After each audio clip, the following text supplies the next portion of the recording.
Abantu aba 50 bakakwatwa hizoba ry'urwa kashatu ngo kutwakorekera mu makuru gitu bari kutera amatafari umuri Kirehe na Ruto muri Nyamitanga Division Imbara Municipality kandi bakatwarwa mu koti y'Imbara Municipal Council eyibayohereza mu Chome ku marisandi 2. Erizoba abanyabuzare b'abantu aba batahira ofisi ya meya wa Imbara Municipality Robert Kachebezi barukwenda kwa abantu babo barekurwa. Nanye bakomera umwana wanje muto w'imyaka 19 nyine obusasi bwinji abo ko umwana bacu muto ariyo narondo ko arabeho atari umucomesha heji tinkureba atakumirwe ki kinuma bansanye de nyumba y'abagimenye musajane bamusiba batsina wenda gansura ko kutato abantu abashinyira abantu batwe nibija twintu baritinga n'abantu banema kuko baratwenotiyona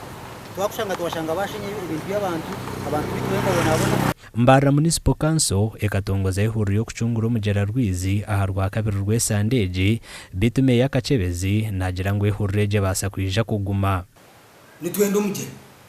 konkana naba bagize iki naba nabona abantu norebo enda akana manyakarkata ibyo byona biya so nitekateka ngo what is very important right now icyetaka ukwitegerezana n'abantu kurungi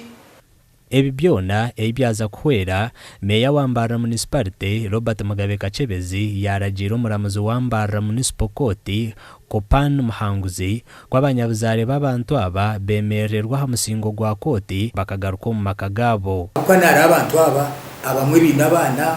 abamwe abana babo bararumba neiba umbataka abamwe barwire baryo ndome mbone tujyanga abantu bataka mu ndome umuntu akafireyo so tukizana ngo abantu abemererwe bashore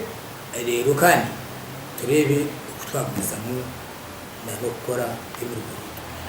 ihuriro kurinda umugera gwa rwizi n'ikigumizamo kandi bururwakana abo bushoborozi nibija ku bana bakorechwe kweto kukwata abo bona abarukorera no kutura umurumita 10 aha mugera rwizi ndi Elias Rutuguse.